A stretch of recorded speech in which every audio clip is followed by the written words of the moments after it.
Vendredi 29 octobre 2021, mesdames et messieurs, bienvenue dans ce 13h, le sommaire.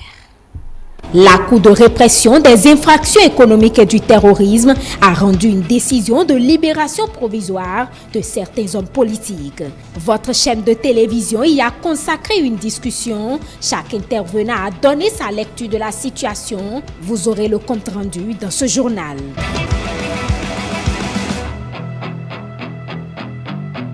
La présidente de l'Union des professionnels des médias a procédé à l'ouverture de l'atelier de validation de contenu de la plateforme numérique de formation des médias du Bénin. Objectif, recueillir les avis et suggestions afin d'améliorer la plateforme.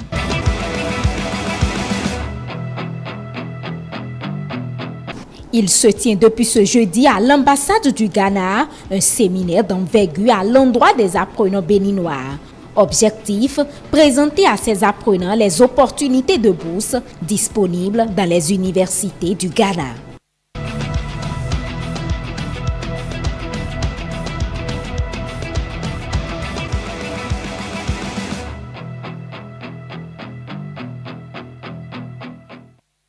Merci de toujours nous préférer pour vous informer, comme on l'annonçait en titre, sur la rubrique Ça se discute de ce jeudi 28 octobre. Il a été question de la libération des détenus Alessandra Ontondi, Joseph Tameyon et autres. Cette libération serait-elle le fruit de la rencontre entre Talon et Haï? Suivez les avis des débatteurs dans ce résumé de Aziz Acham. Ntondi, Tameyon et compagnie libérés, est-ce le fruit de la rencontre Talon-Yayi? Les débatteurs sur le grand soir ont opiné sur le sujet. À l'unanimité, la décision est saluée, mais en ce qui concerne la procédure, les analyses y vont selon l'approche des invités. C'est déjà une bonne nouvelle de savoir que nos compatriotes recouvrent la liberté après avoir passé un séjour dans les mailles de la justice. Il faut bien préciser, c'est encore qu'ils ne sont pas libres totalement, puisqu'il s'agit simplement d'une liberté judiciaire, à savoir avec des conditions qui sont assorties justement. Il faut lire cette libération sous plusieurs angles. Il est évident que Yahi Boni a été un déterminant. Il est évident, ce n'est pas exclu. Mais il faut y voir un peu plus loin. Il y a eu cette volonté au préalable du chef de l'État de tendre la main à tous les acteurs pour construire le pays. Il faut saluer déjà cette libération. Moi, je pense qu'il faut séparer les choses. Juridiquement, ça n'a rien à y avoir avec, comme on dit, la rencontre Boni Yayi et Patrice Talon. Parce que, comme je dis juridiquement, en cette matière, le président de la République n'avait que deux façons d'agir. Soit on prend une loi d'amnistie, ou bien les affaires ont fini d'être jugées, les gens sont condamnés et on gracie les intéressés. Le procureur spécial près de la criée, c'est l'autorité en charge de la poursuite. Et c'est lui qui, au regard des faits dont il a à sa disposition, qualifie l'infraction, quitte à ce que au jugement, ça soit requalifié par les juges du siège. Donc ici, aujourd'hui, c'est ce qu'il y a. Qu'en est-il du reste des personnes encore dans les liens de la détention pour les faits à eux leur reprocher? Il faut plutôt laisser la justice faire son travail, même si la vie ne semble pas avoir l'assentiment de tous. C'est vrai que la rencontre Patrice Talon, Boni Yayi a induit un climat peut-être plus en rapport avec ce à quoi nous avons droit, c'est-à-dire un climat paisible où tout le monde peut donner de la voix, et tout le monde peut agir librement. Il appartenait maintenant à la justice de faire la part des choses et nous sommes encore dans ce processus. Il s'agit d'une question éminemment politique. Quoi que vous vouliez l'attacher au pouvoir judiciaire, il s'agit d'un dossier éminemment politique. C'est pour des raisons qui ont attrait avec la politique que ces acteurs ont été arrêtés. Et nous étions persuadés que cette rencontre de Thomas Boni Yayi avec l'actuel chef de l'État, Patrice Talon, augurait justement d'un accalmie futur et nous étions persuadés que cela allait avoir une influence sur les différents dossiers qui étaient pendant devant la justice, notamment ces acteurs politiques qui avaient quelques démêlés avec la justice. Comme vous le savez, politiquement, tout reste possible au Bénin comme sous d'autres cieux, parce qu'il n'est pas sans ignorer que le procureur de la République ne reflète que la politique pénale mise en place par l'exécutif. Dans la réalité, c'est l'exécutif qui nomme le procureur et le procureur agit en raison, d'accord, de la politique pénale que l'exécutif entend mettre en œuvre en relation à ces perspectives. La présidente de l'Union des professionnels des médias, Zakiat Latonji, a procédé à l'ouverture de l'atelier de validation de contenu de la plateforme numérique de formation des médias du Bénin ce jeudi. La séance a connu la présence de plusieurs acteurs, experts et professionnels des médias, recueillis des avis, des suggestions afin d'améliorer la dite plateforme. Tel est l'objectif que visent les initiateurs de cet atelier. Pour plus de précision, je vous invite à suivre cet élément que nous propose Diane-Christelle Onodjei. L'atelier de ce jour vise à présenter le contenu et le projet de la plateforme numérique de formation des acteurs des médias du Bénin. L'ouverture de l'atelier de validation du projet de la plateforme numérique de formation et de son contenu au profit des acteurs des médias, telle est la raison pour laquelle acteurs, experts et professionnels de la presse béninoise se sont réunis ce jeudi. La formation des acteurs des médias se déroule suivant un format classique en présentiel. Ces dernières années, nul doute que l'espace médiatique a connu beaucoup de mutations technologiques.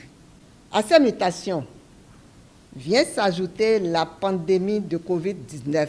C'est la raison pour laquelle l'UPMB, en partenariat avec l'Union européenne, a initié à juste titre ce projet qui consiste à implémenter une plateforme numérique. Cette plateforme est conçue sous un modèle de e-learning offrant aux acteurs des médias, quelle que soit leur catégorie professionnelle, d'y accéder et de se faire former, qu'importe leur situation géographique. Une plateforme qui est encore à l'étape de conception, cet atelier va donc permettre de recueillir des avis, suggestions et recommandations en vue de mettre en œuvre cet outil d'information, dans le seul but de rehausser le niveau du professionnalisme, gage des médias au service du développement et de la paix pour les citoyens béninois.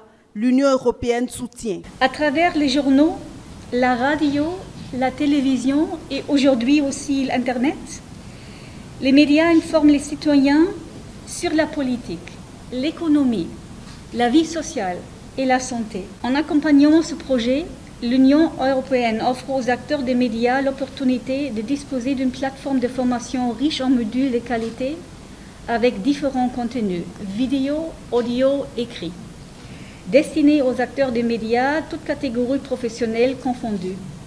Ils pourront s'en servir toutes les fois qu'ils seront dans le besoin pour acquérir de nouvelles connaissances et améliorer la qualité de leur travail au quotidien. Tout en remerciant l'Union européenne pour son soutien dans la mise en œuvre de cette activité, la présidente de l'Union des professionnels des médias du Bénin rassure de son engagement. Je voudrais prendre un engagement au nom de tous les professionnels des médias du Bénin, d'œuvrer pour l'opérationnalisation effective de cette plateforme afin de nous permettre d'atteindre les objectifs du projet. Ces acteurs de la presse béninoise sont donc invités à s'engager dans une réflexion fructueuse et constructive au fin d'examiner, d'analyser, d'améliorer et de valider le projet de la plateforme numérique à eux soumis. En France, la semaine culturelle qui consacre le retour des 26 œuvres d'art au Bénin se poursuit. Ce mercredi 27 octobre, le président Emmanuel Macron a dirigé une séance solennelle d'hommage à ces trésors royaux. C'était en présence des ministres béninois Aurélien Abonossi des Affaires étrangères et Jean-Michel Abimbola de la Culture et des Arts, ainsi que de plusieurs autorités représentant les deux États à Paris. Suivez. aurait pu imaginer, il y a seulement 4 ans, que nous célébrerions aujourd'hui à Paris et dans 10 jours à Cotonou la restitution par l'ancienne puissance coloniale française à l'actuelle République du Bénin des pièces les plus prestigieuses, les plus belles et les mieux connues de son patrimoine artistique et dynastique. C'est un questionnement qui résume la symbolique de ce jour historique du 27 octobre 2021 à Paris, ce colloque scientifique international sur la restitution des trésors royaux d'Abomey revêt un sens particulier, instant chargé d'émotion pour les autorités béninoises qui ont fait le déplacement. Je ressens comme une responsabilité historique, un privilège exceptionnel. La mission qui a été confiée à mon collègue Jean-Michel Abimbola et moi par le président Patrice Talon, président de la République du Bénin, de prendre la parole en cette prestigieuse institution muséale dédiée par son fondateur, le président Jacques Chirac, de regretter mémoire au dialogue des cultures et des civilisations et à la promotion de ce qu'il a appelé l'égale dignité des cultures du monde, pour saluer, à travers chacun et chacune de vous ici présents, les artisans de cette page historique des relations bénino-françaises qui s'ouvrent aujourd'hui. Le processus n'aura pas été facile, tant sur le chemin les embûches n'ont pas manqué, l'engagement mutuel des deux pays est ici salué. C'est ici le lieu de saluer l'esprit de compréhension mutuelle et le dialogue constructif qui ont prévalu entre les administrations béninoises et françaises concernées tout au long de ce processus et qui ont permis, face aux obstacles et polémiques de tout ordre, d'accroître le champ de nos convergences plutôt que celui de nos inévitables divergences. Par l'ampleur des résonances qu'elles suscitent au plan international, le Bénin et la France donnent à voir au monde, à travers la concrétisation de cette restitution de biens culturels, un modèle de coopération muséale et patrimoniale qui se veut exemplaire en la matière. C'est en novembre 2017, à Ouagadougou, que le président français a pris l'engagement de restituer les biens culturels aux pays qui le demandent, convaincu que la France ne pouvait rester passive devant le fait que 95% du patrimoine africain se situe en dehors de l'Afrique. Cet engagement à rendre possible sous 5 ans les restitutions temporaires ou définitives du patrimoine africain était alors pris. En mars 2018, en présence du président Talon, j'ai confié à l'historienne Bénédicte Savoie et au professeur et écrivain Felwine Sarr cette mission, cette difficile tâche de commencer à tracer un cadre intellectuel à ces restitutions. Le musée Quai Branly Jacques Chirac vit ainsi que toute la France les derniers jours de la présence des trésors royaux d'Abomey attendus à Cotonou après l'acte final qui sera signé entre les présidents français et béninois le 9 novembre 2021. Il se tient depuis ce jeudi à l'ambassade du Ghana un séminaire d'envergure à l'endroit des apprenants béninois. L'enjeu est de présenter aux élèves et étudiants des collèges et universités de la place les opportunités de bain linguistique en anglais et d'études académiques. Mathieu Boucor, Paul Estessa aussi pour le point. Plus d'une centaine d'élèves et d'étudiants à l'ambassade du Ghana près le Bénin. Ils sont venus pour prendre part au séminaire dédié exclusivement sur les opportunités de bain linguistique en anglais et études académiques. La cible première des étudiants béninois, voire francophones, qui ont envie de poursuivre leurs études au Ghana. Donc ici à cette cérémonie, nous avons pas mal d'étudiants qui sont venus pour écouter les représentants ghanéens. C'est des représentants des universités ghanéennes qui sont là et qui veulent vendre leur savoir-faire, leurs infrastructures et tout ça. Donc je pense que nous avons la chance aussi qu'à cette cérémonie d'ouverture, Madame l'ambassadrice du Ghana au Bénin nous a fait ainsi honneur d'ouvrir cette cérémonie. de façon très officielle et nous la remercions pour ça. L'initiative, en effet, émane de l'ambassade du Ghana en collaboration avec l'agence Goodwill Group et Lingua Institute, toutes deux structures exerçant dans la formation en langue étrangère. À travers des stands, étudiants et élèves ayant pris part à ce rendez-vous d'échange et de partage conduit de main de maître par l'ambassadrice du Ghana se disent très contents. Je suis là dans le but de voir quelles sont ces opportunités qui vont me permettre d'aller là-bas dans le pays étranger qui est le Ghana pour pouvoir suivre leur formation et améliorer mes compétences techniques et professionnelles dans le futur pour mon travail moi-même, ce que j'ai envie de faire. Bon, je n'ai pas mal trouvé de trucs à faire parce que je vois que les opportunités qu'ils ont présentées, il y a déjà des choses que j'aimerais faire dedans parce que moi je suis un étudiant qui veut faire l'informatique. Donc parmi ces universités qui nous ont présentées, il y a des universités qui font des trucs purement techniques. Je suis là pour mieux m'instruire sur comment se passent les études supérieures au Ghana. Parce que bon là, ça me plaît j'ai envie d'aller continuer mes études là-bas. J'ai gagné plus que ce que je m'attendais à gagner en fait. Bon, j'ai eu à avoir de connaissances sur la ville, quelques villes du Ghana, par exemple la ville de Ho. Je ne savais pas qu'il y avait une ville qui se prénommait Duchamp. Bon, à part ça, il y a aussi eu de l'orientation dans le sens de l'informatique, où je ne savais pas qu'il y avait des universités du genre pour le graphisme et autres. Bon, j'ai gagné un plus. Bon, pas un plus.